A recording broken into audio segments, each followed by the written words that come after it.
సిలువ శక్తి అనేటువంటి అనుదిన వర్తమాన కార్యక్రమం చూస్తున్న మీ అందరికీ ప్రభువైన యేసుక్రీస్తు వారి శ్రేష్టమైన నామంలో వందనాలు శుభములు తెలియజేసుకుంటూ ఉన్నాను. ఈరోజు మన ధ్యానాంశము మత్తయి సువార్త 27వ అధ్యాయము 39 నుంచి 44 వరకు నేనే చదువుతున్నాను.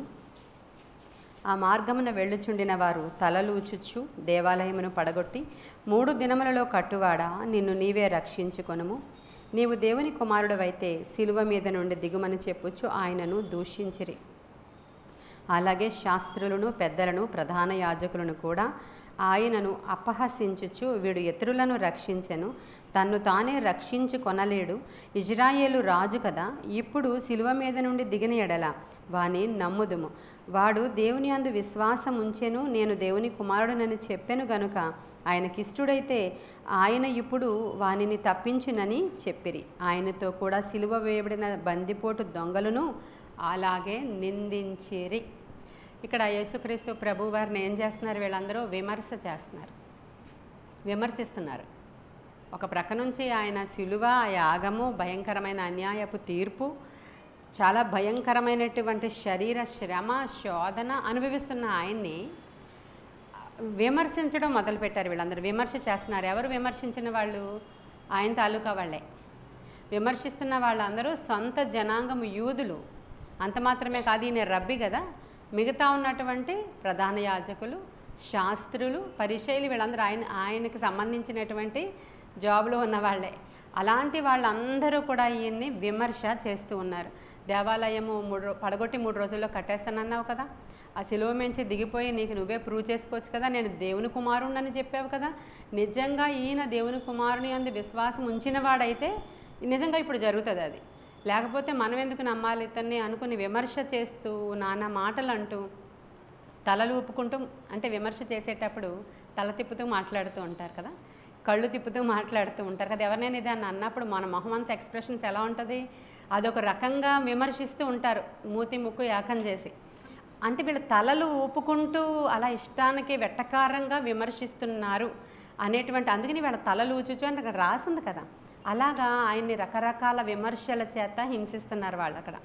ఇక బందిపోటు దొంగలు కూడా అలాగే అంటున్నారు. ఆయన కూడా ఉన్నటువంటి ఆయనకి ఇరువైపులా ఉన్న బందిపోటు దొంగలు కూడా నిజమే కదా, వాళ్ళు అంటున్న దాంట్లో తప్పే ఉంది, నువ్వు నిజంగా దేవుడు అయితే అలాగే వచ్చి మమ్మల్ని కూడా రక్షించవచ్చు కదా అని చెప్పి వాళ్ళు అన్న మాటలకి వీళ్ళు కూడా బందిపోటు దొంగలను కూడా అలాగే నిందించారు, ఆయన్ని విమర్శిస్తూ ఉన్నారు. ఇక్కడ ఈ పాటలన్నీ కూడా మనం ఏం మాట మాట్లాడినా అసలు మన మాట నోట్లో నుంచి వచ్చిన వెంటనే దేవుడు వింటాడా లేదనేది ఈరోజు ప్రశ్న. వింటారంట దేవుడు? వింటారా? ఆయన ఏమంటున్నాడంటే చూడండి ఒక్కసారి 94వ కీర్తన 9వ వచనంలో చాలా క్లియర్గా చెప్తున్నాడు, ఎలా వింటాడో రాయబడి ఉంది. 94వ కీర్తన 9వ వచనం, చెవులను కలుగజేసిన వాడు వినకుండునా. ఇంకా అక్కర్లేదు, మనకి చెవే కావాలి కదా. వింటారంట దేవుడు, ఎందుకంటే మన చెవులను నిర్మించిన వాడు మన దేవుడే కాబట్టి ప్రతిదీ వినేస్తాడంట ఆయన. ఆయన ఎవరైనా మనల్ని విమర్శించినా వినేస్తాడంట, ఎవరినైనా అపహసించినా వినేస్తాడంట, ఎవరైనా సణుక్కున్నా వినేస్తాడంట. యెహోవా యందు భయభక్తులు గలవారు ఇద్దరు ఆయన కొరకు మాట్లాడుకుంటున్నా ఆయన వినేస్తాడంట, తిట్టుకుంటున్నా వినేస్తాడంట, సణుక్కుంటున్నా వినేస్తాడంట, ఆయన గురించి మాట్లాడుకుంటున్నా వినేస్తాడంట, అన్నీ తెలుసంట ఆయనకి. ఎందుకంటే ఈ చెవులను నిర్మించిన వాడు ఆయనే కాబట్టి, నేనే నీ చెవులను నిర్మించాను, నువ్వు మాట్లాడిన ప్రతి మాట నేను వినకుండా ఉంటానా అనేటువంటిది ఈరోజు ప్రభు మనతో మాట్లాడుతున్నారు. ఇప్పుడు వీళ్ళు అనుకున్న మాటలన్నీ వినేశారా లేదా? దేవుడు వినేశారు. ఇవన్నీ వినేస్తున్నారు, ఎవరెవరు ఏం మాట్లాడుతున్నారో వింటున్నారు ఆయన. ఇప్పుడు ఇంకొక దొంగ ఏమన్నాడంటే, ఆగండి, ఏం మాట్లాడుతున్నారు మీరు? మనం దొంగలం కాబట్టి మనకి శిక్ష సరి అయినదే. ఆయన ఏ తప్పు చేశాడని ఆయన అలా శిక్షించారు? నాకెందుకు ఆయన దైవ కుమారుడనే అనిపిస్తుంది కాబట్టి, యేసు నీ రాజ్యంలోనికి నీవు వెళ్ళేటప్పుడు నన్ను నీవు జ్ఞాపకం చేసుకుంటావా అని అడిగారు. ఆయనకి ఈ దొంగకి ఈయన ఏమన్నా ముందు నుంచి తెలుసా? తెలీదు. అక్కడ జరుగుతున్నటువంటి ఇన్సిడెంట్ అంతా ఈయన చూస్తున్నాడు. ఈయన సహనము, ఈయన యొక్క దేవుని ప్రేమ, ఆయన సహించిన విధానము, నోట్లో నుంచి ఒక్క చెడ్డ మాట కూడా, ఒక తిట్టు మాట కూడా ఆయన నోట్లో నుంచి రాకుండా, విమర్శించిన వారిని శపించకుండా, ఆయన తిడుతున్న వారిని ఏమి మాటలాడకుండా, అది వదకు తేబడిన గొర్రెపిల్లలాగా ఈయన కనిపిస్తున్నాడు. ఇద్దరు చూస్తున్నారు కానీ ఒక దొంగకి చాలా చక్కగా కనిపిస్తున్నాడు. ఈయన దేవుని కుమారుడే అన్నట్లు కనిపిస్తున్నాడు. ఇప్పుడు ఇంకొకటి ఏమంటున్నాడు, నోరు మూసుకొని కూర్చున్నా బాగుండు. అవును కదా, వాళ్ళు అంటున్న మాటలన్నీ కరెక్టే. నువ్వు ఒకవేళ నిజంగా దేవుని కుమారుడు అయితే నీకు నువ్వు రక్షించుకుని మమ్మల్ని కూడా రక్షించవచ్చు కదా అని అతడు విమర్శ చేస్తున్నాడు. ఇప్పుడు ఈరోజు మన మాటల యొక్క ప్రభావము, మన వినికిడి యొక్క ప్రభావము, దేవుడు వింటాడా లేదా అనేది కొన్ని విషయాలు మనం చూద్దాం. ఎవరినైనా మనం ఎప్పుడైనా విమర్శిస్తూ ఉంటాం కదా, విమర్శించినప్పుడు ఏం జరుగుతుంది? మనకి నచ్చలేదు వాళ్ళు ఎవరో, అందుకని చెప్పి మనం విమర్శించాం వాళ్ళని. వాళ్ళు నువ్వు అనుకుంటున్నావు నీ సొంత అక్కే కదా విమర్శించావు అనుకుంటున్నావు, నీ సొంత చెల్లే కదా ఈమెను విమర్శిస్తుంది అనమాట. మా చెల్లే కదా, నేను తిట్టుకుంటాను లేకపోతే నవ్వుకుంటాను, మీకెందుకు అని అడుగుతుంటారు అనమాట పక్కన వాళ్ళని, వాళ్ళిద్దరు సరిగ్గా ఉన్నప్పుడు. లేకపోతే వీళ్ళు కలిపి ఇంకొకరిని వేసేస్తారు, లేకపోతే వాళ్ళు కలిపి వీళ్ళని ఏదో అంటుంటారు. ఇద్దరు ముగ్గురు ఉన్నప్పుడు ఇది జరుగుతూ ఉంటుంది. ఇప్పుడు ఇదే విధానంలో ఇద్దరు కలిసి సణుక్కుంటున్నారు మోషే గారి మీద. మిరియాము అహరోను విమర్శించుకొని ఆయన మీద తిట్టుకుంటున్నారు ఇద్దరు. ఈయనేంటి గొప్ప ప్రవక్త దిగొచ్చాడు. చూడండి వాళ్ళ మాటలు. మనకు లేవా కలలు, మనకు లేవా దర్శనాలు? మనతో మాట్లాడేంటి దేవుడు, ఈవిడితోనే మాట్లాడతాడా? ఈయనతోనే ఈ మాటలు అన్నారా లేదా? అన్నారు. చూడండి ఒక్కసారి సంఖ్యాకాండం 12వ అధ్యాయము 1వ వచనం నుంచి కూడా చదువుతాను నేను. మోషే కూషు దేశపు స్త్రీని పెండ్లి చేసుకుని ఉండెను గనుక అతడు పెండ్లు చేసుకుని ఆ స్త్రీని బట్టి మిరియాము అహరోనులు అతనికి విరోధముగా మాట్లాడిరి. వారు మోషే చేత మాత్రమే యెహోవా పలికించెనా, ఆయన మా చేత పలికించలేదా అని చెప్పుకొనగా యెహోవా మాట. చూడండి చిన్న మాట కూడా వినేస్తాడు ఆయన. ఎంత క్లియర్గా ఇక్కడ రాసిందంటే వాళ్ళు ఏదో మాట్లాడుకున్నారని రాస్తే సరిపోను, అక్కడ కాదట. వాళ్ళిద్దరు అలా మాట్లాడుకుంటే యెహోవా ఆ మాట, ఆయనకి ఇంకేమీ పని లేదా ఏంటి? ఎవరైనా ఇద్దరు మాట్లాడుకుంటుంటే అలా వినేస్తారా అంటే, చాలా సందర్భాలు ఇలా అంటాం కదా, గోడకి చెవులుంటాయని. అదే ఆయన అంటారా లేదా? అలా అనుకుంటాం కదా, అమ్మమ్మ స్లోగా మాట్లాడండి. చూడండి ఎవరైనా ఎవరి గురించి మాట్లాడుకున్నప్పుడు ఎవరు ఉండక్కర్లేదు, ఈ గదిలో వాళ్ళిద్దరే ఉంటారు, అయినా స్లోగా మాట్లాడుకుంటుంటారు. ఇంకొకరి గురించి మాట్లాడుకున్నారు, వాళ్ళు ఇక్కడ లేరు, వాళ్ళు ఇంకో ఊర్లో ఉన్నారు, కానీ వీళ్ళిద్దరూ మాట్లాడుకునేటప్పుడు సైకలాజికల్గా వాళ్ళు ఏం చేస్తారంటే ఆవిడ ఈవిడ అనుకో ఇక్కడ కూడా స్లోగా మాట్లాడుకుంటుంటారు. ఎందుకంటే వీళ్ళకి కూడా ఇక్కడ కూడా భయం అనమాట, గోడలకి ఏమైనా చెవులు ఉంటాయేమో అని భయం. ఆ గోడలకి చెవే మన దేవుడు. ఇక్కడ వాళ్ళు మాట్లాడుకుంటూ ఉంటే ఆయన మాట వినేశారని రాసింది. యెహోవా ఆ మాట వినేను. మోషే భూమి మీదనున్న వారందరిలో మిక్కిలి సాత్వికుడు. ఇప్పుడు వెంటనే ఇన్వాల్వ్ అయిపోయారు ఆయన. వినేసి ఊరుకోలేదు, వెరీ నెక్స్ట్ మూమెంట్ మాట్లాడేస్తున్నారు. ఏం మాట్లాడుతున్నారు మీరు? యెహోవా భూమి మీద ఉన్న వారిలో మిక్కిలి సాత్వికుడు అయిన చెప్పేస్తున్నాడు అక్కడ. మోషే భూమి మీద ఉన్న వారందరిలో మిక్కిలి సాత్వికుడు. తరువాత యెహోవా మీరు ముగ్గురు ప్రత్యక్ష గుడారానికి రండని హఠాత్తుగా మోషే అహరోను మిరియాములకు అంటే ఇమ్మీడియట్గా ఒక అత్యవసర సమావేశాన్ని ఏర్పాటు చేశారు దేవుడు. ఇక్కడ మాట్లాడినాను అర్జెంట్గా ఎక్కడికి రావాలి? ప్రత్యక్ష గుడారం దగ్గరికి రండి మీరందరూ, మీతో నేను మాట్లాడాల్సిన పని ఉందని పిలిచారు ఆయన. యెహోవా మేఘస్తంభములో ప్రత్యక్ష గుడారం దగ్గరికి దిగొచ్చేసాడు ఆయన. దిగొచ్చి ద్వారము నొద్ద నిలిచి అహరోను మిరియాములను పిలిచెను. వారిద్దరూ రాగా ఆయన ఇలా చెప్తున్నారు, నా మాటలు వినుడి. మీలో ప్రవక్త ఉండిన ఎడల యెహోవా నాకు నేను దర్శనమిచ్చి అతడు నన్ను తెలుసుకున్నట్లు కలలో అతనితో. చూడండి మనందరికీ కూడా ఇవి జరుగుతూ ఉంటాయి కదా, కల వస్తుంది కదా, మనకి దర్శనాలు వస్తుంటాయి కదా. డైరెక్ట్గా దర్శనాలు కొంతమంది ప్రార్థనలో ఉన్నప్పుడులా రాకపోయినా కళలో మాట్లాడుతుంటారు మనతో దేవుడు. కళలు వస్తుంటాయి మనకి కొన్ని కళలు. కొంతమందికి దర్శనము ద్వారా మాట్లాడి కళలో కూడా కన్ఫర్మ్ చేస్తారంట ఆయన చెప్తున్నాడు అలా, నేను కళలతో వాళ్ళతో మాట్లాడతాను. నా సేవకుడైన మోషే అలాంటోడు కాదు. వీళ్ళు ఏమనుకుంటున్నారు, ఆయనేనేంటి ప్రవక్త, ఆయనకేనేంటి కళలు వస్తాయి, ఆయనకేనేంటి దర్శనాలు వస్తాయి, ఆయనతోనేనా దేవుడు మాట్లాడతాడు, మాతో మాట్లాడేంటి, ఆవిడేదో చాలా ఆయనదో పెద్ద ఫోజ్ కొట్టేస్తున్నాడు అంటుంటాం కదా. ఇది విమర్శ. మాకు లేదేంటి తలాంతు, మేమే ప్రార్థన చేసుకుంటాం ఆవిడ చెప్పకపోతే. ఇలాంటివి విమర్శలు చేస్తూ ఉంటారు అనేక సందర్భాలలో. సేమ్ ఇలాగే మోషే మీద విమర్శ చేస్తే ఆయన క్లారిటీ ఇస్తున్నాడు, వస్తాయి మీకు కళలు వస్తాయి, ఆయనకి వస్తాయి. మీకు కళలు వస్తే ఎలా ఉంటుందంటే మీకు అర్థమయ్యేటట్లు, ఎవరో మీ ఇంటికి చుట్టాలు వచ్చారంట, అప్పుడు మీకు ఏదో ఒక నూనె కొండ తెచ్చారంట, ఆ నూనె కొండ మీరు మూల పెట్టారంట. ఒకసారి కుమారికి అలాంటి దర్శనం కళ వచ్చింది, ఆ నూనె కొండ మూలను ఉన్నదంట, ఇంకా అది ఉన్నంతసేపు సమృద్ధి ఉందంట. అంటే వాళ్ళ నాన్నగారు ఆ రోజు వాళ్ళ ఇంటికి వచ్చారు. అంటే ఏంటి? దర్శనాల ద్వారా, కళల ద్వారా నీకు జరగబోయే సంగతుల గురించి ఇలా కళల ద్వారా నేను ఇలా మాట్లాడతాను. కానీ మోషే అలాంటోడు కాదు. మోషేకి అంత డైరెక్ట్. నేను ఒక స్నేహితుడితో మాట్లాడుకున్నట్లు ముఖాముఖి మాట్లాడుకుంటాం నేను మోషే. హల్లెలూయా అని దేవుడు చెప్తున్నాడు సాక్ష్యం. ఆయన గురించి మీరు ఇలా విమర్శ చేసుకోవడానికి మీకు ఏం పట్టింది? అసలు మీకెందుకు ఆ కూషు దేశపు స్త్రీ సంగతి? మీకెందుకు? ఆయన కళలు, ఆయన దర్శనాలు, ఆయన కృపావరాలు, ఆయన వాగ్దానాల గురించి మీకెందుకు? ఆయన నా సేవకుడు, నా ఇల్లంతటిలో ఆయన సాత్వికుడు, నమ్మకమైన వాడని చెప్పి చాలా కోపపడి వీళ్ళను తిట్టి అప్పుడు అంటున్నాడు, ఒక్క తండ్రి కోపం వచ్చినప్పుడు ముఖం మీద ఉమ్మి వేస్తే ఎలా అయితే సిగ్గుపడి 7 దినాలు కడగా మూలనుంటారో ఆ పరిస్థితి యొక్క మిరియాముకి రప్పించండి అని చెప్పాడు. ఆయన మాట్లాడిన వెంటనే ఆమెకి కుష్ఠరోగం అక్కడ వచ్చేసింది. ఇప్పుడు ఆవిడని కడగా ఉంచారు. ఆవిడ సిగ్గుపడి కుష్ఠరోగంతో చాలా దూరంగా వెళ్ళిపోయినటువంటి సందర్భాన్ని అక్కడ చూస్తాం. మనం దీని నుంచి ఏమి నేర్చుకుందాం? ఇక్కడ యేసుక్రీస్తు ప్రభు వారిని విమర్శించారు, ఆయనని అపహసించారు. ఆయన ఏం పెద్ద గొప్పోడేంటి, మనలాగే చూడు, ఆయన కూడా బాధపడుతున్నాడు. అదే దేవుడైతే అవన్నీ కూడా చేసుకొని వస్తాడు కదా. అయ్యో ఏంటి సేవకులకి అలాంటివి వచ్చినాయా? వాళ్ళు సేవకులు కదా, వాళ్ళకి ఎందుకు అలాంటివి వచ్చినాయి? సేవకులు కదా, వాళ్ళకి దర్శనాలు రావట్లేదా? సేవకులకి అలాంటి శ్రమలు ఎందుకు వచ్చినాయి?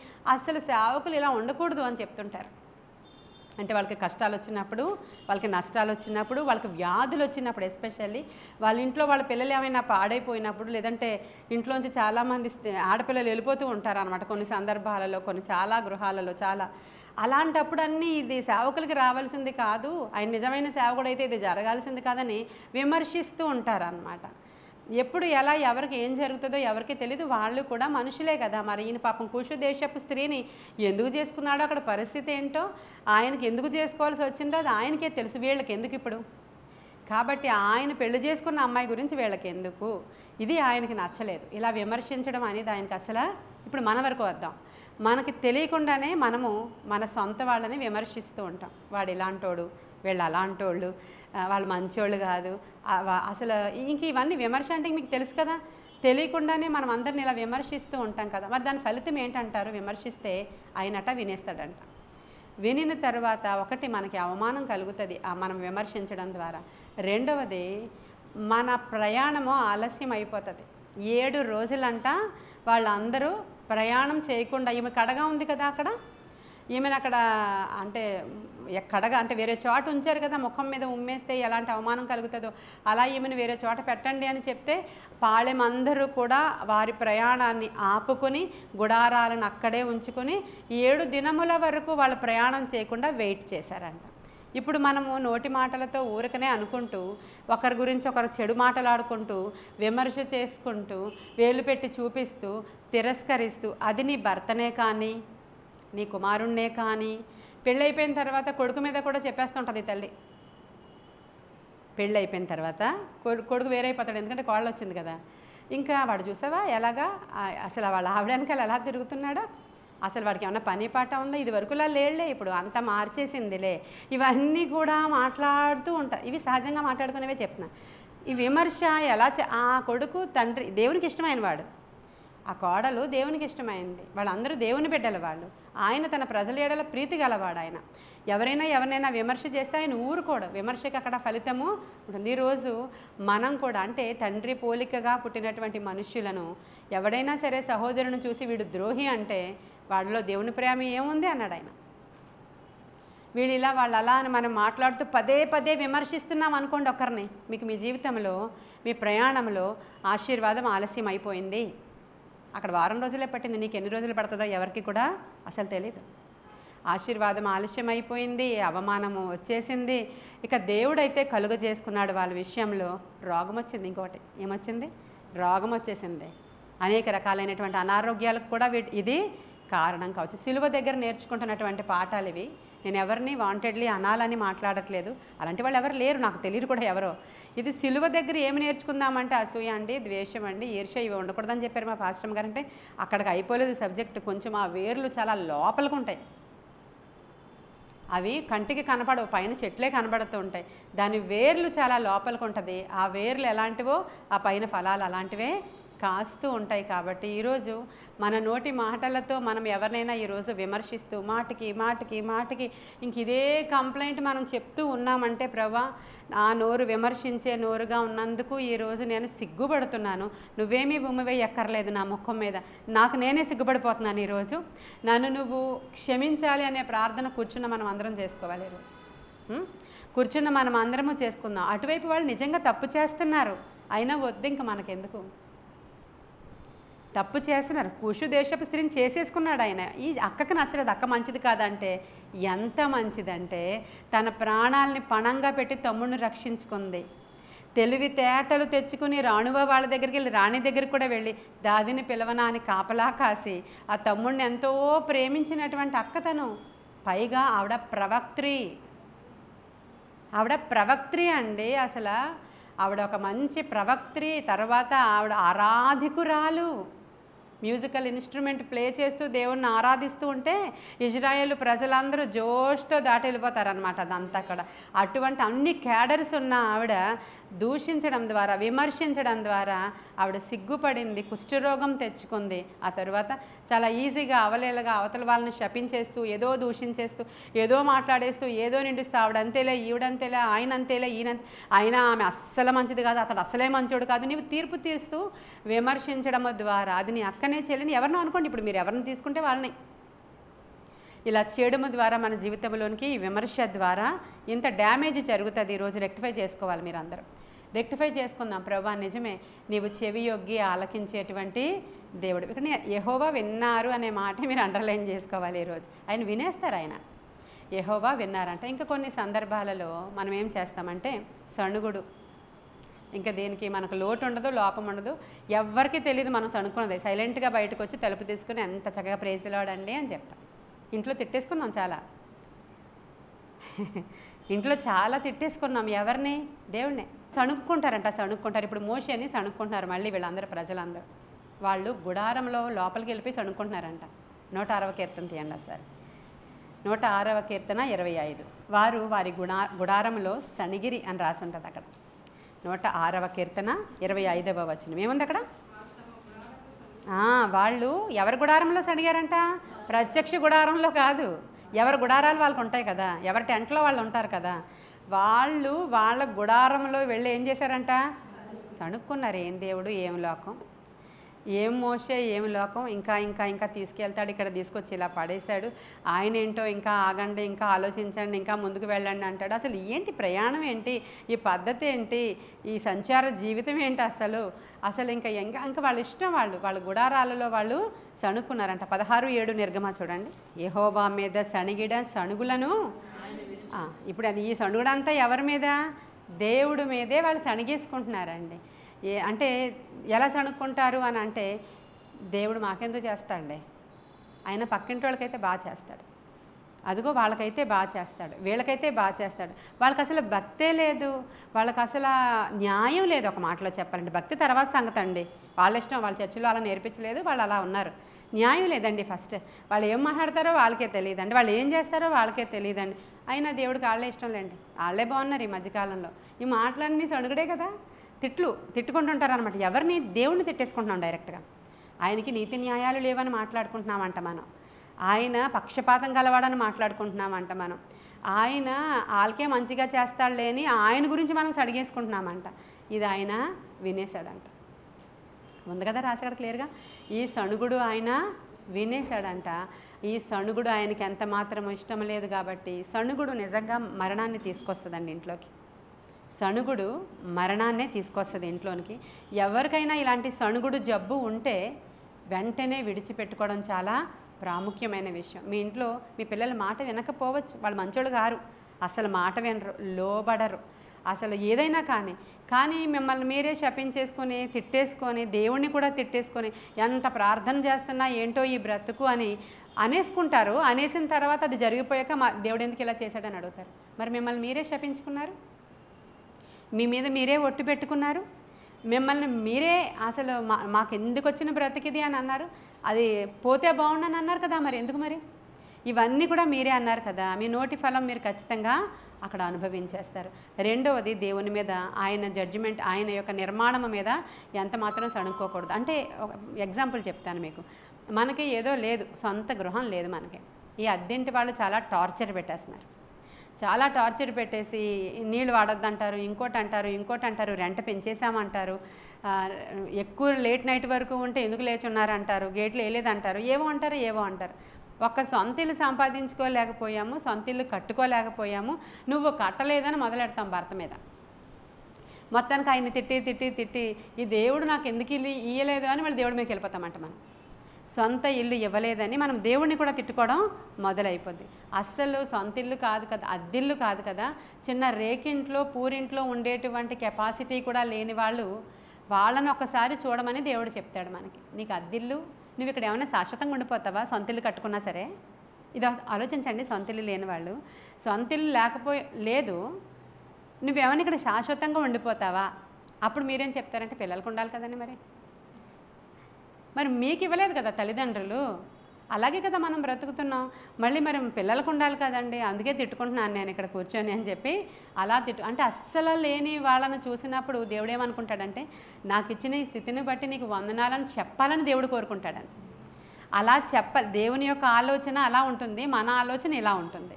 ఇప్పుడు లేని దాని గురించి ప్రాకులాడుతూ దేవుణ్ణి నిందిస్తూ 24 గంటలు సణుక్కుంటూ ఉన్నప్పుడు ఏదో ఒక చిన్న కార్టూన్ లాంటిది అది ఒక పాట, ఒక సాంగ్ వస్తుంది. ఆ సాంగ్లో ఒక ఆమెకి చెప్పులు ఉండవన్నమాట. ఎండలో నడిచి వెళ్ళిపోతూ ఉంటే తిట్టేసుకుంటూ ఉంటారనమాట. దేవుడిని కాళ్ళకి చెప్పులు కూడా కొనుక్కోవడానికి నాకు అర్హత లేదు, ఇది లేదు అది లేదని తిట్టేసుకుంటూ ఉంటే ఆ తర్వాత ఎవరో కనిపిస్తారు, వాళ్ళకి ఒక కాలు ఉండదన్నమాట. అది చూసినప్పుడు ప్రభా చెప్పులు లేకపోయినా పర్వాలేదు, నాకు 2 కాళ్ళు ఇచ్చావు, నీకు వందనాలు అని చెప్పి, ఇంకొకరికేమో వీల్ చైర్లో ఎవరో వెళుతుంటారు, నాకు ఆరోగ్యం ఇచ్చావు, ఇంతే వందనాలు, నాకు డబ్బులు లేకపోయినా పర్లేదు నువ్వు ఇస్తావు, నాకు ఇచ్చిన ఈ ఆరోగ్యాన్ని బట్టి వందనాలు. అలాంటి ఒక సాంగ్ వచ్చింది. ఆ సాంగ్లో ఇవన్నీ చూపిస్తూ ఉంటారనమాట. అందుకని ఇచ్చిన దానితో తృప్తిగా ఉండమని దేవుడు చెప్తాడు. కానీ అనేకులు వాళ్ళ యొక్క గర్వాన్ని బట్టి, హృదయ గర్వాన్ని బట్టి, కాఠిన్యాన్ని బట్టి దేవుని మీద నిందలు వేస్తూ, అపనిందలు వేస్తూ దేవునిని ఇలా మాట్లాడుతూ ఉంటారంట. నువ్వు దేవుడు అయితే మాకు చేయొచ్చు కదా, పక్కింటి వాళ్ళు అడుగుతున్నారు మరి ఏమి దేవుడు చేయడా అని. వాళ్ళు అడుగుతున్నారు మమ్మల్ని, ఏమి దేవుడు మీకు ఉద్యోగం ఇవ్వడా, ఏమి దేవుడు మీ పిల్లలకి పెళ్ళిళ్ళు చేయడా, ఏమి దేవుడు ఇలా చేయడని మమ్మల్ని అడుగుతున్నారు. మాకు చాలా చిరాకు అయిపోతుంది ప్రభువా, నువ్వు నిజంగా ఎంత సేవ చేస్తున్నావు, నీ సన్నిధికి రోజు వస్తున్నాం మేము, మాకు ఎందుకు చేయవు? వాళ్ళు అడుగుతున్నారని చెప్పి మనము చెప్తూ ఉంటాం. వాళ్ళ ఇంట్లో ఆరోగ్యాలు ఉండవు, నిన్ను అడిగిన వాళ్ళ ఇంట్లో సమాధానం ఉండదు, వాళ్ళ ఇంట్లో వాళ్ళ భర్త ఎంతో వ్యసనంతో ఉంటాడు, వాళ్ళ ఇంట్లో వాళ్ళ పిల్లలందరికీ పెళ్ళిళ్ళు చేసేశారు, బాగా చేసేశారు, తర్వాత వాళ్ళందరూ ఇంట్లోనే ఉన్నారు భర్తలు విడిచిపెట్టి. ఇదేంటి విషయం? ఇవి ఆలోచించట్లేదు నువ్వు. వాళ్ళు ఏదో అన్నారు అనేటువంటి విషయాన్ని పట్టుకుని అంటే దేవుణ్ణి అనేస్తూ ఉంటామంట మనం. కాబట్టి విమర్శ, ఇవన్నీ కూడా దేవుణ్ణి మనం అనిన మాటలు ఆయన వింటూ ఉన్నాడు అనమాట. రోజు వాళ్ళు చూడండి ఎలా కారులో తిరుగుతున్నారో, రోజు వెళ్ళిపోతున్నారో, వాళ్ళు ఎంత లావిష్గా ఉన్నారో అని ఒక ఆయన ప్రార్థన చేస్తున్నాడంట. చూడు నా జీవితాన్ని నువ్వు ఇలాగే ఉంచు, రోజు వెళ్ళిపోతారు ఎంచక్క వాళ్ళ భార్యాభర్తల కారులోనని. ఎంతగా చూస్తే ఆవిడ క్యాన్సర్ వచ్చిందంట, రోజు హాస్పిటల్కి వెళ్తారు.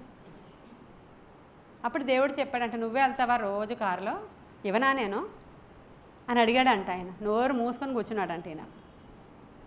వీళ్ళు ఆటోలో వెళ్ళు ఆఫీస్కి అన్నాడు ఆయన. దేవుడు నీకు ఏది ఇచ్చాడో అది చాలా మంచిది. నీకు ఇచ్చిన ఆరోగ్యం, నీకు ఇచ్చిన ఇల్లు, నీకు ఇచ్చిన బిడ్డలు, నీకు ఇచ్చిన సమస్తము మంచిదే. ఇంకా ఏదో వేరేది ఇవ్వకుండా ఆయన చాలా మంచే చేశాడు. అంటే కృతజ్ఞత కలిగి ఉండమని తన ప్రజలకు దేవుడు చెప్తున్నాడు. మీరు ఏమై ఉన్నారో ఆ స్థితిలో మీరు తృప్తి కలిగి జీవించండి అంటున్నాడు ఆయన. కృతజ్ఞత కలిగిన హృదయాలతో మీరు ఉండడం చాలా ఇంపార్టెంట్ నాకు ప్రభువు చెప్తున్నారు. కొంతమందికి అన్నీ డౌట్లే. దేవుడు చెప్తాడు, అమ్మ నేను నిన్ను ఖచ్చితంగా ఆశీర్వదిస్తాను అని చెప్పినప్పుడు సరే నేనే చెప్తాను అనమాట పిలిచి, చూడండి మీకు మోనిక నువ్వు రోజు ప్రేయర్కి వస్తున్నావు కదా, నీకు చాలా మంచిగా దేవుడు చూస్తాడని చెప్తే ఫస్ట్ ఆ ప్రాఫెసీ చాలా నచ్చుతుంది, చాలా ఆనందంగా ఇంటికి వెళ్ళిపోయి ఈరోజు పాస్టమ్మ గారు నాకు ఇలా చెప్పారు తెలుసా, ప్రియాంక తెలుసా, మమ్మీ తెలుసా, డాడీ తెలుసా అని అందరికీ చెప్పేసింది. అయిపోయింది, కొన్ని రోజులు అయిపోయింది, సంవత్సరం అయిపోయింది, ఆ తర్వాత మళ్ళీ వచ్చింది. అప్పుడు మళ్ళీ సేమ్ ప్రాఫెసీ చెప్తున్నాను నేను, తప్పకుండా నేను ఇలా దీవిస్తాను అన్నారు అంటే తనకి ఇష్టం లేదు ఈ దీవెన, ఏదో ఉద్యోగం కావాలని ఉంది ప్రస్తుతం. ఇక్కడే ఉండాలనే ఆలోచన తనకి లేదైతే హైదరాబాద్ వెళ్ళిపోవాలనుకుంటుంది. అంటే ఇలా హైదరాబాద్లో సెటిల్ అయిపోతే మెట్రోపాలిటన్ సిటీస్ కదా, అక్కడ ఎంజాయ్మెంట్ వేరేగా ఉంది, అక్కడ కల్చర్ వేరేగా ఉంది. ఏంటి ఈ ఈ ఈ నూతిలో కప్ప జీవితం నాకు ఎంత మాత్రం కూడా ఇష్టం లేదు. అప్పుడు నేను పిలిచి అంటాను, అమ్మ నువ్వు ఎక్కడికి వెళ్ళడానికి వీలేదు, దేవుడు నిన్ను గొప్ప తలాంతుతో ఇక్కడ వాడుకుంటాడంట అంటే అని అవుతుంది అనమాట. లోపల ఎలా అలా నవ్వుతుంది అన్నమాట. పైకి మాత్రం ఓకే అంటే ఓకే అని వెళ్ళిపోద్ది. లోపల నవ్విందే అది వింటాడు ఆయన. షారా ఇదే కదా చేసింది. దేవుడు అన్నాడు నీకు బిడ్డనిస్తా, నీకు బిడ్డనిస్తా, నీకు బిడ్డనిస్తా అంటున్నాడు. సరేలేండి సరేలేండి సరేలేండి అంటున్నారు. మళ్ళీ వచ్చారు సంవత్సరం తర్వాత, మళ్ళీ వచ్చారు. అబ్రహాం గారు భోజనం పెట్టారు, అన్నీ బాగున్నాయి. మళ్ళీ అబ్రహాంని పిలిచి ఈ ఏడు తప్పకుండా నీకు అవగిట బిడ్డను ఉంటాడంటే, ఈయనకి మా ఏజీలు తెలియవు అనుకుంటా అని పక్కన కట్టెన వెనకాల ఉంది ఆవిడ. ఉండి ఆవిడ ఏం చేసిందంట, నేను ఇందాక నవ్వానే అలా నవ్విందంట. అలా లోపల నవ్విందంట, అలా నవ్వుకుందంట. లోపల నవ్వుకునేసరికి ఎందుకు నవ్వావు అని అడిగారు ఆయన. నేను అసలు నవ్వలేదే అన్న. నేను సరే అండి అంటున్నాను. నేను అసలు నవ్వలేదంటే నేను వినలేదా అని అడిగాడు ఆయన. నేను వినలేదా, నేను విన్నాను కదా, నువ్వెందుకు అలా నవ్వావు? ఇదే నేను ఇప్పుడు మోనిక గురించి ఎందుకు చెప్పానంటే, మనమందరం కూడా అనేక సందర్భాల్లో ఇంకొకరు నా దగ్గరికి వస్తారు, ఏంటి టార్చర్ తట్టుకోలేకపోతున్నాం పాస్టమ్ గారు, నరకం అయిపోతుంది మా ఇంట్లో, ఇలా ఉంది అలా ఉంది అలా ఉంది అని ఒక ఆవిడ చెప్తున్నారు నాకు. అప్పుడు నేను అన్నాను, మీ గురించి మంచి దర్శనం ఇచ్చారండి దేవుడు, తప్పకుండా దేవుడు దీవిస్తారు, ప్లీజ్ వెయిట్ చేయండి అంటే, అంతేలేండి అన్నారు ఆవిడ. చూడండి ఒక్కసారి వినండి, ఆవిడకున్న టార్చర్ నిజంగా అలాగే ఉంది కాబట్టి ఆవిడ ఒక మూమెంట్ ఇచ్చారు, అంతేలేండి అన్నారు ఆవిడ. ఇప్పుడు ఈ మూమెంట్ని ఆయన వింటాడా? ఇంతేలేండి అనే మాట నేనేం చేశాడు, ఈయన అన్నీ వినేస్తారు కదా, అన్నీ వినేస్తారు ఆయన. అబ్రహాం గారి దగ్గర శారా దగ్గర ఎలా విన్నారో చూద్దామా. 18వ అధ్యాయం ఆదికాండం 10 నుంచి చదువుతున్నాను. మీదటికి ఈ కాలమున నీ యొద్దకు నిశ్చయంగా మరల వచ్చేదను, అప్పుడు నీ భార్య అయిన శారాకు ఒక కుమారుడు కలుగునని చెప్పాను. శారా ఆయన వెనక నుండిన గుడారపు ద్వారమందు వినుచుండెను. అబ్రహామును శారాయును బహుకాలము గడిచిన వృద్ధులై ఉండిరి. స్త్రీ ధర్మము శారాకు నిలిచిపోయిన గనుక శారా, నేను బలము ఉడిగిన దాననైన తరువాత నాకు సుఖము కలుగునా, నా యజమానుడును వృద్ధుడునై ఉన్నాడు కదా అని తనలో, ఇందాక నేను చెప్పాను మోనికి ఎలా నవ్వుకుందో అలా నవ్విందంట. బయటికి మాత్రం ఏమందో కూడా చెప్పాను కదా నేను, అలా బయటకు అన్నదంట. అలా తనలో అలా అన్నప్పుడు తర్వాత అంతటి యెహోవా అబ్రహాముతో, వృద్ధురాలనైనా నేను నిశ్చయంగా ప్రసవించదనని శారా నవనేలా అని అడిగారు ఆయన. అప్పుడు యెహోవాకు అసాధ్యమైనది ఏదైనా ఉన్నదా, మీదటికి ఈ కాలమున నిర్ణయ కాలమందు నీ వద్దకు తిరిగి వచ్చేదను అన్నారంట. అప్పుడు శారాకు కుమారుడు కలుగుననెను. అప్పుడు శారా భయపడిపోయామంటుంది, నేను నవ్వలేదు అని అన్నదంట. అప్పుడు ఆయన ఏమన్నాడు, ఊరుకున్నాడా? ఏం కాదు నువ్వు నవ్వవు, ఆయన అలాంటి ఆయనే, పోన్లే అని ఊరుకోవచ్చు కదా, ఏం కాదు నువ్వు నిజంగానే నవ్వవు, నేను చూశాను అన్నాడు ఆయన. అలాగా ఇలా శారా గారి లిస్టులో ఉన్నటువంటి మనల్ని చూసి అక్కడ ఆయన ఇంక అక్కడ నవ్వని చెప్పి వెళ్ళిపోయాలే, వాళ్ళకి క్షమించమని అడిగారు. డౌట్, దేవుడు ఒక వాగ్దానం చెప్పాడు మీకు, డౌట్ జరుగుతుందో లేదో తెలియదు, అది ఏం జరుగుతుంది లేని డౌట్తో నవ్వనమాట. ఇది ఇలాగా మనం చూస్తున్న పరిస్థితులను చాలామంది చూస్తుంటారు. పెళ్ళోడు మారడు, భర్త మారడు, త్రాగుడు విడవడు, ఇంటి పరిస్థితులు మారవు, భయంకరమైనటువంటి ఆర్థిక సంక్షోభమానాల ఆర్థిక ఇబ్బందులు ఇంట్లో వచ్చేసినాయి. ఇవన్నీ జరిగిపోతున్నప్పుడు నేను నిశ్చయముగా నిన్ను ధనవంతురాలుగా చేస్తానంటాడు ఆయన. 20 సంవత్సరాలు అయింది ప్రభా, అదే నిశ్చయముగా నీకు ధనవంతురాలుగా చేస్తానంటే, సర్లేండి మా పిల్లలు అనుభవిస్తారేమో, మరి నాకు ఆల్రెడీ మధ్య వయసు అయిపోయింది. ఇంకా అంటే లోపల నుంచి ఆన్సర్స్ వచ్చేస్తుంటాయి అనమాట. ఆయన ఇలా అంటుంటే నువ్వు అలా అనేస్తుంటావు, మరి లోపల నుంచే వచ్చింది ఇక్కడ శారాకి. ఆయన ఇలా అంటుంటే నువ్వు ఇలా అంటున్నావు. ఇలా అనకుండా నిశ్చయముగా దేవుడు నాకు చేస్తాడు, అనుభవించడానికి అవసరమైన వయసును కూడా దేవుడు నాకు ఖచ్చితంగా ఇస్తాడు. వయసు ఉడిగిపోయినా, ఎలాంటి ఏజ్ అయిపోతున్నా, అందరికీ ఉడిగిపోతుందేమో, నేను మాత్రం ఇలాగే ఉంటాను, నా దేవుడు ఖచ్చితంగా నాకు చేస్తాను, నేను అనుభవించడానికి ఇస్తానన్నాడు దేవుడు అనేటువంటి ఆలోచన మనలో ఉండాలని ప్రభు కోరుకుంటారండి. ఈ ఇన్సిడెంట్ మనం యెహోషువ గ్రంథంలో మనం చూస్తాం. ఏంటంటే 12 మందిని వేగుల వారిని పంపిస్తున్నారు. ఎక్కడికి? కనానుకి వేగు చూడడానికి పంపిస్తున్నారు. ఈ పంపించిన వాళ్ళు అందరూ ఎవరు? గోత్రకర్తలు. గోత్రానికి ఒక లెక్క చెప్పున ఒక్కొక్కడిని పంపిస్తున్నారు. పంపిస్తున్నప్పుడు ఏం చూడమని పంపిస్తున్నారు? అదే అధ్యాయం 1వ వచనంలో మీకు నిశ్చయంగా నేను కనానుని ఇస్తానని దేవుడు చెప్పేసిన వాగ్దానాన్ని చూసి రమ్మని పంపిస్తున్నారు. ఇది జ్ఞాపకం ఉంచుకోండి. ఈ దేనికి పంపిస్తున్నారంటే దేవుడు చెప్పిన వాగ్దానాన్ని చూడడానికి పంపిస్తున్నారు. అంతే తప్ప దేవుడు శూన్యంలో పంపించలా. ఆల్రెడీ వాగ్దానం చేశాడు, నేను మీకు కనానుని ఇస్తాను, స్వతంత్రించుకుంటారు మీరు అని చెప్పాడు. మోషే చెప్పాడు చూసి రమ్మని. మోషే చెప్పినప్పుడు వెళుతున్నారు. ఎవరెవరు? 12 మంది వెళ్ళారు. వాళ్ళలో యెహోషువ, కాలేబు కాకుండా 10 మంది ఉన్నారు. వీళ్ళందరూ అక్కడికి వెళ్ళినప్పుడు వాళ్ళు ఏం చూస్తున్నారంటే, ఇదా దేవుడు మనకి ఇస్తానన్నాడు, సరిపోయింది. వాళ్ళు ఎంతెంత ఉన్నారో చూసారా?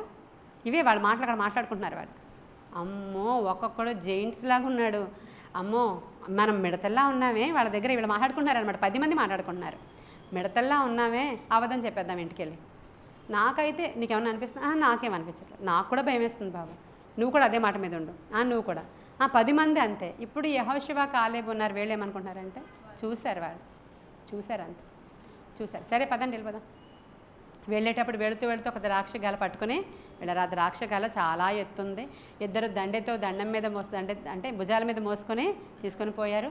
అక్కడికి వెళ్ళిపోయారు. ఇప్పుడు వచ్చేసారు రిపోర్టర్స్ అందరూ రండి అని చెప్పారు. ఆ సర్వ సమాజం అంతా కూడా గ్యాదరింగ్. సాయంకాలం అంతా గ్యాదర్ అయిపోయింది. కూర్చున్నారు నాయకులు. గ్యాదరింగ్ అంతా వచ్చేసింది, సమాజం అంతా వచ్చేసింది. ఇప్పుడు చెప్పండి, మీరు ఏం చూశారు అక్కడ, ఏం తెచ్చారు అక్కడ, ఏమైంది అనగానే పొలోమని ఆట మొదలుపెట్టారు ఈ 10 మంది. ఏడుస్తూ బాబోయ్ మీకు ఒక నమస్కారం, ఆ ప్లేస్కి ఒక నమస్కారం, మీ దేవుడికి ఒక నమస్కారం. ఆ ప్లేస్లో కానీ మనం వెళితే మనల్ని వాళ్ళు తినేస్తారు. వాళ్ళ దగ్గర మనం మిడతల్లా ఉన్నాం, ఇది ఇంపాసిబుల్, ఇంక ఇక్కడే చచ్చిపోవడం బెటర్ అక్కడికి వెళ్ళే కంటే, అర్థమవుతుందా మీకు అని చెప్పేసి వీళ్ళకి బెదురు పెట్టేశారు. ప్రజలందరికీ కూడా ఏం చూడడానికి వెళ్ళారు ఒకసారి నేను చెప్పాను. ఏం చూడడానికి వెళ్ళారు? దేవుని వాగ్దానాన్ని చూడడానికి వెళ్ళారు. ఇది చెప్పాలి మీరు. కానాను అనకూడదు అనమాట. మనం ఏం చూడడానికి వెళ్ళారంటే దేవునికి ఒక వాగ్దానం చేశారు కదా, అది చూడడానికి వెళ్ళావు నువ్వు. మీ అందరికీ చేశారా? నాకు కూడా చేశారు కదా. అదే ప్రతిరోజు నేను చూస్తూ ఉంటున్నాను కదా, అది చూడడానికి వెళ్ళామన్నమాట. అది చూడడానికి వెళ్ళినప్పుడు ఇది ఇంపాసిబుల్గా కనబడుతుంది, ఇది అసాధ్యము, మనం వెళితే చస్తాము అని చెప్పారు వాళ్ళు. వీళ్ళిద్దరు అన్నారు అలాంటిది ఏమీ జరగదు, దేవుడు మనకిచ్చిన వాగ్దానం ఖచ్చితంగా నెరవేర్పు జరుగుతుంది. ఇంకా ముందుకు పోతే వాళ్ళే మనకు ఆహారం అయిపోతారు. ఖచ్చితంగా మాకు నమ్మకం ఉంది, మీరు నమ్మిక ఉంచండి, గోల చేయొద్దు ఎవరు కూడా అని ఇద్దరు చెప్పారు కదా. ఈ 12 మంది రిపోర్టు ఇదే. ఇప్పుడు దేవుడు విన్నాడు ఇదంతా. వీళ్ళు చెప్పింది విన్నాడు, వీళ్ళు చెప్పింది కూడా విన్నాడు. ఆ తర్వాత ఆయన ఏం చేయాలనుకున్నాడు?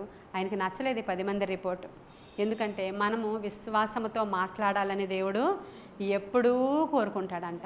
ఇదొకటి జ్ఞాపకం పెట్టుకోండి. పరిస్థితులు ఎంత భయంకరంగా ఉన్నా, నీకు భక్తి ఏమీ లేకుండా ఊరికనే డబ్బాలా మాట్లాడితే కాదు. అక్కడ ఆయనతో కనెక్ట్ అయ్యి ప్రార్థనలో అధికంగా ఉండి పరిశుద్ధత కలిగి ఉండి నువ్వు విశ్వాసంతో మాట్లాడడం ఆయన కోరుకునేది.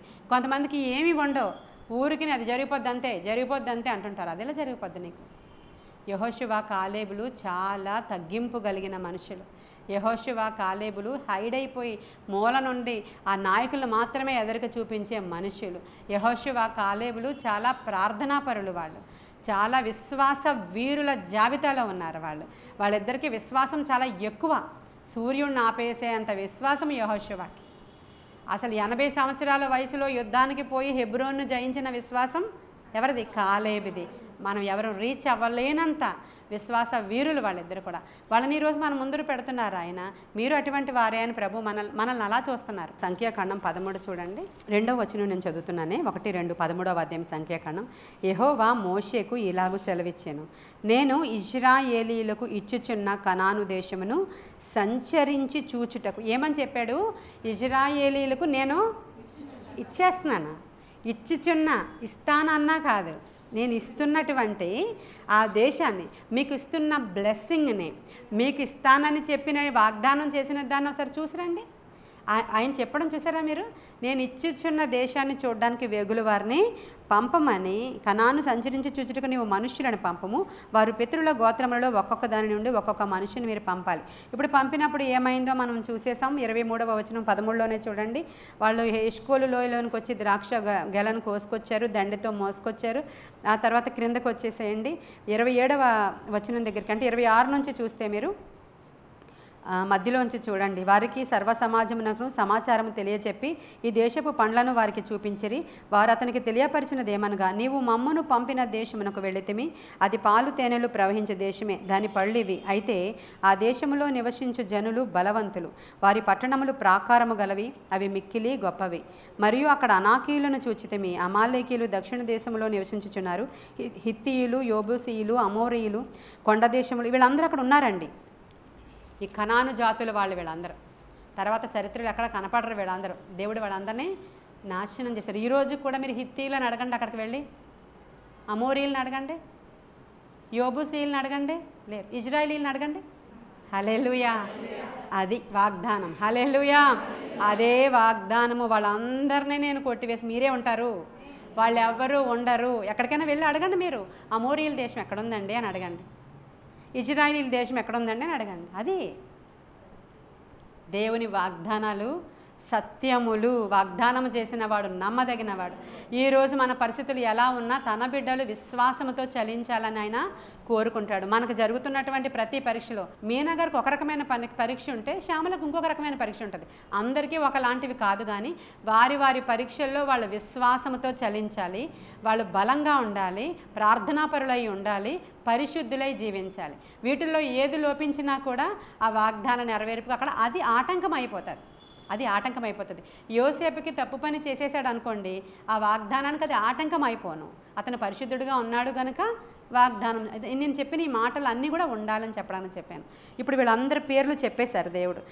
తర్వాత 30 చూడండి. కాలేబు మోషే ఎదుట జనులను నిమ్మళపరిచి, మనము నిశ్చయముగా వెళ్ళుదము, దానిని స్వాధీనపరుచుకుందాము, దాన్ని జయించుటకు మన శక్తి అంతే.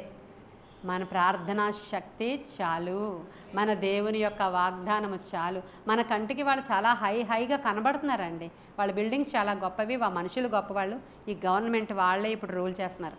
No problem. అన్నిటికంటే అధికుడు మనతో ఉన్నాడు. అలాగని ఇప్పుడే ఇమీడియట్గా జరిగిపోవాలని నువ్వు కూర్చొని ధర్నా చేస్తే జరిగేది కాదు. ఆయన టైంలో ఆయన ఖచ్చితంగా అద్భుతాలు చేసి ఉన్నవాడని అనువాడనని ఆయన రుజువు చేసుకునేటువంటి గొప్ప దేవుడై ఉన్నాడు. ఆయన ఖచ్చితంగా భయంకరుడైనటువంటి దేవుడు.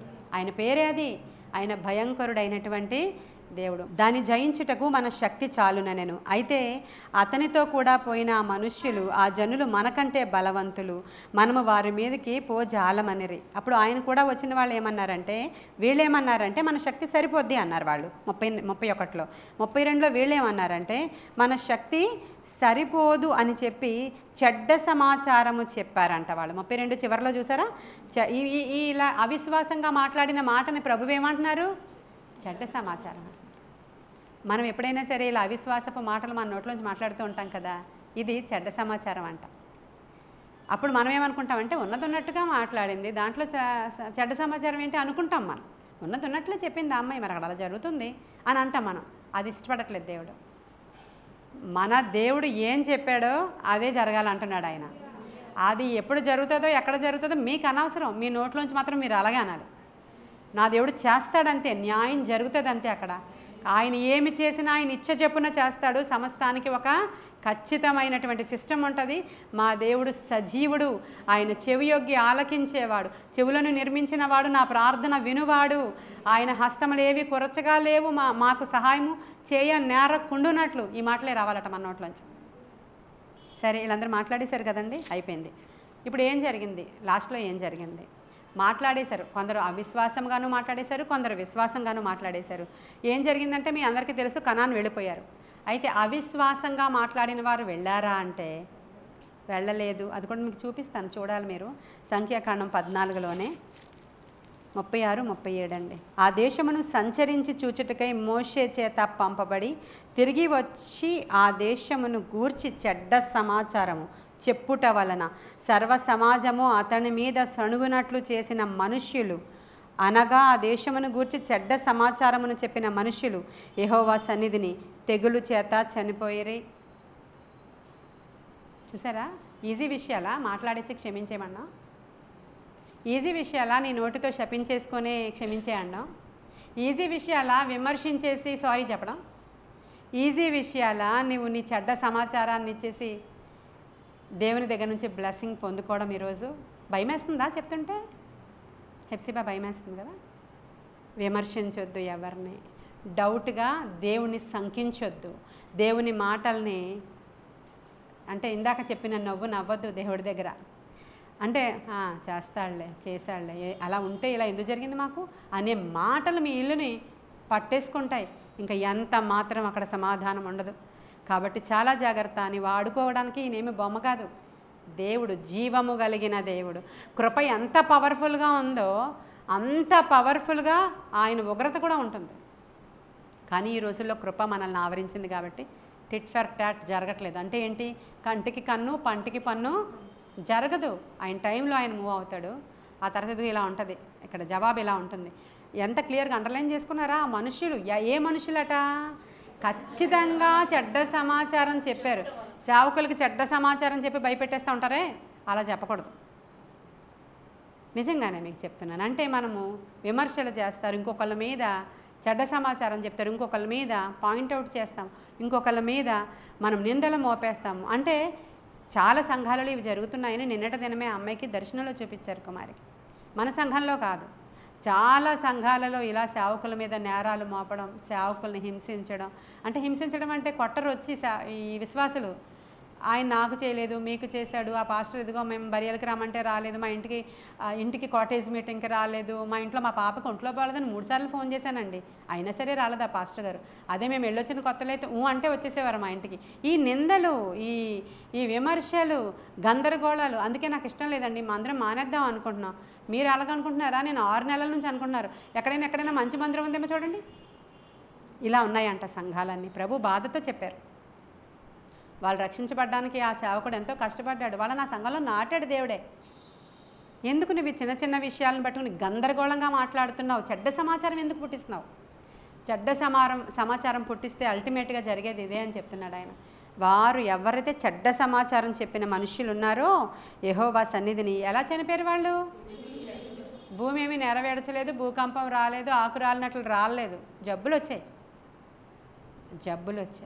చెడు సమాచారం ఎప్పుడు కూడా మనము స్ప్రెడ్ చేయొద్దు. మనకు తెలిసినా సరే స్ప్రెడ్ చేయొద్దు. మనకి తెలిసినా సరే నోరు మూసుకుని అక్కడ కూర్చుందాం, మంచి మాటలే మాట్లాడదాం, మంచి మాటలే చెప్దాం ఇంకొకరికి. మంచిగా దేవుని సన్నిధిలో విశ్వాసపు మాటలు మనము మాట్లాడదాం. చెప్పుడు మాటలు వినొద్దు, చెప్పుడు మాటలు మనం అనొద్దు. కాబట్టి ఇది నేర్చుకుంటే చాలా మటుకు 80% మార్కులు వచ్చినట్లే ఈరోజు మీకు. 80% మీరు ఈ సిలువ ధ్యానాలలో మీరు సక్సెస్ అయిపోయారు. ఈ రోజుకి ఇప్పుడు 80% ఇచ్చాను నేను. ఇంకా 15 రోజుల లోపలనే మనం ఇదన్నీ కూడా కంప్లీట్ చేసేసుకుందాం కోర్సుని. చెడ్డ సమాచారం చెప్పిన మనుషులు యెహోవా సన్నిధిని తెగులు చేత చనిపోయారు. అయితే ఆ దేశమును సంచరించి చూచిన మనుషులలో నూను కుమారుడగు యెహోషువాయు, యెఫున్నె కుమారుడగు కాలేబును, ఇంకా వాళ్ళకి ఆ తెగులు రాలేదండి, ఆ కరోనా వాళ్ళకి రాదు. హల్లెలూయా, రాదు. విశ్వాసము చెప్పున మనకు ఆ రోగాలు రావు. ఆ తెగులు వారిని ఏమీ చేయలేకపోయింది. మోషే ఇజ్రాయిల్ అందరిలో ఆ మాటలు చెప్పగా ఆ జనులు చాలా దుఃఖించిరి. కాబట్టి ఈ మాటలన్నీ కూడా మరి దీంట్లో ఎన్నెన్ని మాటలు వచ్చిందో తెలియదు. కానీ మరి మనం అందరం కూడా మన ప్రభు వైపు చూసి ఆయన మన యొక్క మాటలు ఆలకించే దేవుడు. మీ బెడ్రూమ్లో మీరు మాట్లాడుకున్నా కూడా అక్కడ చెవులు ఉంటాయి. ఆ యేసయ్య వింటూ ఉంటారు. ప్రతి చోట ఆయన చెవులు పనిచేస్తూనే ఉంటాయి. అసలు ఎక్కడో సిరియాలో మాట్లాడుకుంటే ఇక్కడ ఎవరు చెప్పేసేవారు? ఎలీషా చెప్పేసేవారు. ఎందుకంటే ఆయన వెళ్ళి వినేసి ఈయన చెప్పేసేవాడు. ఆయన వెళ్ళి వినేసి ఈయన చెప్పేస్తూ ఉంటారు అన్నమాట. కాబట్టి జ్ఞానికి కన్నులు అంట ఎక్కడుంటాయంట? తలలో ఉంటాయంట. జ్ఞానికి కన్నులు తలలో ఉంటాయంట. జ్ఞానికి ప్రసంగి గ్రంథకర్త చెప్పాడు. కీర్తనకారుడు ఇలా అంటాడు. తర్వాత ఏమంటాడంటే, ప్రభువా నా నోటి మాటలు హృదయ ధ్యానము నీకు అంగీకారముగా ఉండునుగాక. హల్లెలూయా. ఈ మాటలు చెప్దాం. ప్రభువా నా నోటి మాటలు హృదయ ధ్యానము నీకు అంగీకారముగా ఈ రోజు నుంచి ఉండులాగున మాకు కృప చూపించమని. మా నోటిని ముట్టండి, మా చెవులను ముట్టండి. ప్రభా రోజు ఆ శిలువ యాగము చేసేటప్పుడు ఆ దొంగ ఎవరైతే నాయన నా తండ్రి ప్రభా విశ్వాసంతో మాట్లాడాడో అయ్యా, అతను అక్కడే సిలువ వేయబడ్డాడు. విశ్వాసముతో యేసే ప్రభువని నమ్మాడు. ఆ రోజే నిత్యరాజ్యంలోనికి ప్రవేశించాడు. ఎంత గొప్ప కృప ప్రభువా. దేవా, రెండవ దొంగ వలె మంచి మాటలు మా నోట ఉంచండి. ఇప్పటి వరకు మేము అలాంటి వాళ్ళమే అవ్వచ్చు, అనేక విషయాలలో దొంగిలాం ప్రభు, అనేక విషయాలలో సమయాన్ని దొంగిలించాం, అన్నీ దొంగిలించాం. అనేక సందర్భాలలో మా నోటి మాటల దోషము చేత పట్టబడి ఈడవబడుతున్నాం, స్వార్థప్రియులుగా ఉన్నామేమో నా తండ్రి. ఒకసారి జ్ఞాపకం చేసుకోండి తండ్రి. ఈరోజు నాయన మా నోటి మాటలు, మా హృదయ ధ్యానము నీకు అంగీకారముగా ఉండులాగునా మాకు సహాయం చేయండి దేవా. ఈరోజు ఈ వాక్యం ఎందరైతే వింటున్నారో వారందరూ జ్ఞాపకం చేసుకోండి, వారందరినీ జ్ఞాపకం చేసుకోండి. కొందరు తల్లులు ఇదిగో ఇలాంటి పరిస్థితులు ఉన్నాయి, ఎలా ప్రార్థించాలో తెలియడం లేదంటున్నారు. అయా నోటి మాటలతో మా దేవుడు వాగ్దానం చేశాడు, ఈ బిడ్డనిచ్చినప్పుడు మేము ఎంతో సేవకులతో ప్రార్థింపచేశాము, మా బిడ్డల నిమిత్తం మేము అంగలార్చాము, వాడు కడుపులో ఉన్నప్పుడే మా బిడ్డ కొరకు మేము ఇన్ని ఆలోచనలు ఆలోచించాం, అవే నెరవేర్చబడాలి. కానీ ఈరోజు మా బిడ్డ చెడిపోయిన పరిస్థితిని మేము చూడం ప్రభువా. మంచి కార్యాలు జరుగులాగున మేము అయా కోరుకుని మా నోటితో మంచి వచనాలు పలుకుతున్నాం ప్రభువా, మా నోటితో ఆశీర్వాదపు ప్రార్థనలు చేస్తున్నాం ప్రభువా, నిన్ను స్తుతిస్తున్నాం ప్రభువా, నిన్ను ఘనపరుస్తున్నాం ప్రభువా. మా పరిస్థితులకు రాజువి నీవే ప్రభువా, మమ్మల్ని విడిపించడానికి సామర్థ్యము గల దేవుడవు, నిత్య సియోనులో మమ్మల్ని నడిపించే దేవుడవు నాయన, పరదైషులో మమ్మల్ని ఉంచే దేవుడవు నాయన, మమ్మల్ని నాయన శిష్యులని పిలిచిన దేవుడవు, దాసులని మమ్మల్ని పిలవలేదయ్యా. మేము ఎవరికి దాసులము కానే కాము, కానీ మా దేవుని యొక్క శిష్యులమని, మా దేవుని యొక్క కుమారులము కుమార్తెలమని మేము నమ్ముచున్నాము దైవమా. ఆయన మాకు ఇస్తానన్న ప్రతి వాగ్దాన నెరవేర్పు మా జీవితంలో జరుగునుగాక నాయన. ఈరోజు ఈ కరెక్షన్స్ అన్నీ మా జీవితంలో మేము చేసుకుంటున్నాం. ఆత్మకార్యాలు జరిగించి మీరే మహిమ పొందుకోమని నీ కృపగల హస్తానికి కూడి వచ్చిన మమ్మల్ని అందరినీ అప్పగించుకుంటున్నాను, వాక్యం వినుచున్న వారిని అప్పగించుకుంటున్నాను. యేసయ్య శ్రేష్ఠ నామములో ఈ ప్రార్థన, ఈ యొక్క వాక్య ధ్యానము నీ సన్నిధికి సమర్పిస్తూ అడిగి వేడుకుని జవాబు పొందుకొని ఉన్నాము మా ప్రియ పరలోకపు మా తండ్రి. God bless you.